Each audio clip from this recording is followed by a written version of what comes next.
Hello, I want to consult about our recent sales performance has been disappointing. It has been in the red for several months. Any insights on why this is happening? It seems our sales strategy might need a revamp.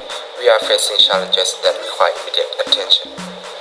I can't ignore the financial strain anymore. What steps should we take to turn this around?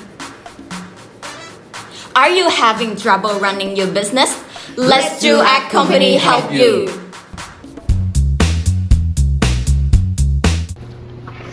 Oh, hello, Mr. Pao. Hello. After China joined the World Trade Organization, WTO, in 2001, by the end of 2018, I decided to impose tariff on Chinese products. The majority of economies who participated in surveys conducted by the Associated Press and Reuters indicate that the tariff I imposed would have a negative impact on the American economy, doing more harm than good. Could you please use the diagram to explain this to me? Oh yeah, sure. I explain to you. As you can see in the diagram, the change in the United States after importing Chinese products result in significant shifts. The domestic consumer demand will increase, while the domestic producer supply declines.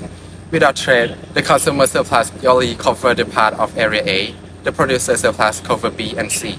Total surplus will be combined area of A, B, and C. With trade, the consumer surplus expand to cover area A, B, and C. However, the area of C is the only part that represents the producer surplus. Eventually, the total surplus increased by D, signifying the gain for the USA. This diagram illustrates the impact of a tariff. The domestic consumer sector bears the brunt more than the domestic producers, as it diminishes consumer surplus by raising prices and decreasing quality. From the graph, the consumer surplus undergoes reduction by A, B, C, and D. Meanwhile, A is transformed into B, contributing to the producer surplus. C then transitions into government revenue, and eventually both B and D evolve into deadweight loss for the market due to the loss of consumer surplus and the total surplus. A tariff is predicted to decrease US output. Initially, the cost increase from Chinese imports may be transferred to manufacturers through higher price, leading to lower incomes for both market owners and workers. Simultaneously, the rise in consumer price diminishes the value of labor and the individual market post-tax. These higher prices are expected to limit the participation for both labor and capital, subsequently reducing the overall output in the US. Today, I come to discuss about the pigment tax. The reason why I have to pay for this tax is because my factory pollutes the environment. My factory is located in the north of the river, and it pollutes the public river with toxic chemicals. And the polluted water flows down to the south, which is a community's location. This has an impact on the environment, ecosystem, and human health. Could you please tell me the definition of socially harmful externality? Sure. First, pigment tax is named after a British economist. They typical tax imposed on a market transaction create an externality that actually could be both beneficial or harmful, but in your case, is a negative side effects as a socially harmful. A socially harmful externality refers to a negative side effects or consequence of an economic activity that affects third parties who are not directly involved in that activity. The pigment tax moves the external cost to the private cost, and social costs usually consist of private costs and external costs. In order to include the external cost into private costs, it will tax on the producer to move the supply curve up by the amount of external cost. After that, pigment tax under the free market conditions, a negative externality established a market equilibrium when the social marginal benefit is equal to the personal marginal cost, which is lower than the social marginal cost due to the additional cost created by the Economic activity such as a market equilibrium is not efficient in the ideal world. The Piggyback tax will be imposed at an amount equal to the cost associated with the negative externality. When piggyback tax are imposed, the supply of the economic activities producing the negative externality will decrease. Therefore, the quantity demand that will decrease, while the price will increase. So, the market equilibrium will become socially efficiency because the social marginal cost will become equal to the private marginal cost. Lastly, even if a piggyback tax does not reduce the production of harmful substances, it generates additional revenue for the government. The additional funds may be used to subsidize initiatives that will further challenge negative externality. This is how the piggyback tax can help the economy to be more effective. Thank you so much for your advice. I really appreciate it. Thank you. You're welcome. After I revised the report, I saw that the company isn't making the profit right now. Although the company is making enough money to cover the cost that's gonna change how much based on how much we produce, but it's gonna cover the cost that's gonna stay the same. So what should we do now is we should produce until the fixed cost it's match the price that we sell. What's gonna happen in our company in the short run? Are we gonna give up? No, we don't. Look, the company should keep running because it can at least pay for the cost that change with production. Any extra money earned can help with some of the costs that stay the same. Even though the company has to pay the fixed cost whether it's operate or not, as they are already spent. What's important for now is covering the cost that change based on how much we produce.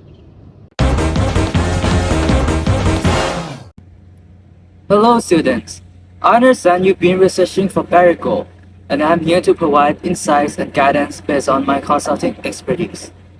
Thank you for your time.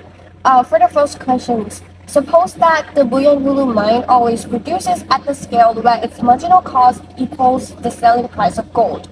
If marginal cost curve, however, shift with changes in electricity prices, wages, and other factors, could you please illustrate the shifts in Bougainville's marginal cost curve, the selling price, and profit maximizing scale of production between 2002 and 2004?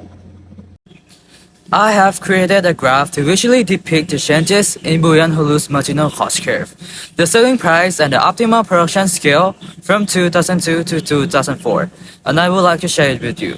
Between 2002 and 2004, there's an interesting change in how the Bougainville mine produced gold. Initially, in 2002, they made a profit with 356,000 ounces at $339 per ounce. But average costs were higher than the average variable cost. In 2004, production dropped to 350,000 ounces due to the costs went up, like electricity and wages, and the selling price increased to $339 per ounce. This shows a basic economic idea. When production costs rise, the mine produces less to maximize profits, illustrating a shift in the balance. And for the second question, in 2003, Barrick continued to produce from the Bougainville mine even though the selling price of gold, $366 per ounce, was less than its average production cost of $369 per ounce. Was this a mistake? Certainly, if the price per ounce, which is $366, is higher than the average variable cost, then it is reasonable to produce. In this case, the average variable cost considered as a cash cost, and it was $246 per ounce, which is less than the price. And finally, could you please use Barrick's 2004 data to compare the short-run break-even conditions for Bougainville and Kalgoorlie and the long-run break-even conditions for the two mines? If we consider cash cost as a variable cost, Kalgoorlie had lower break-even prices than Bougainville in both the short run and long run, coming in at $234 versus $284 per ounce in the short run, and $278 versus $384 per ounce in the long run. Thank you so much for today. Thank you for the insightful discussion. If you have more questions or need further guidance, feel free to reach out. Good luck with your research.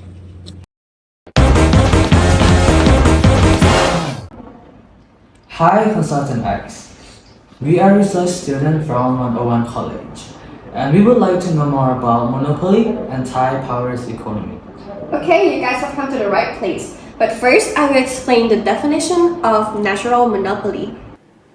National monopoly is a type of monopoly that arises due to unique circumstance where high startup costs and significant economies of scale lead to only one firm being able to officially provide the service in a certain territory. Oh, I see. Thank you for your explanation. And we would love to ask more about why Thai Power, the electric company, became a natural monopoly. Well, it's because capital costs associated with establishing utility plants and the distribution of their products are substantial. However, once the fixed costs involved with power generation and power lines are paid, each additional unit of electricity cost will be very little. So, the more units sold, the more the fixed cost can be spread, creating a reasonable price for the consumer. This is very interesting. But could you please show the diagram that include the various cost curves, market demand curve fixed by Thai Power, and Thai Power's marginal revenue curve, to show how Thai Power chooses its optimal quantity of output and price? Sure! You guys are lucky because I just finished graphing the diagram. Here is a diagram showing how Thai Power chooses the optimal quantity of outputs and price. The profit maximizing quantity will occur when marginal revenues is equal to marginal cost, and then the monopolist will charge what the market is willing to pay. As we can see on the diagram, the dotted line joined straight up from the profit maximizing quantity to the demand curves show that profit maximizing price. This price is above the average cost curve, which shows that the firm is earning profit. Okay, and how about when other suppliers of traditional energy are allowed to sell electricity directly to Taiwanese consumers? When other suppliers of traditional energy are allowed to sell electricity directly to Taiwanese consumer, not as the electricity market in Taiwan becomes perfectly competitive. I'm going to use a diagram to explain this. As we can see on the diagram, equilibrium in the perfect competition is the point where market demands will be equal to the market supply. The firm's price will be determined at this point. In the short run, equilibrium will be affected by demand, but in the long run, both demand and supply of a product will affect the equilibrium in perfect competitions. I want to know your view on If the electricity market in Taiwan moved from monopoly to perfect competition, what will happen? Well, first, the marginal revenue curve will become horizontal and equal to the demand average revenue or price. Furthermore, production will occur when marginal cost and marginal revenue intersect. Besides, in the long run, the price is equal to marginal cost because the market becomes perfectly competitive now. Therefore, the Thai Power Company will earn no economic profits. Thank you so much for today's consulting session. We gathered a lot of information from you. Thank you so much. You're welcome.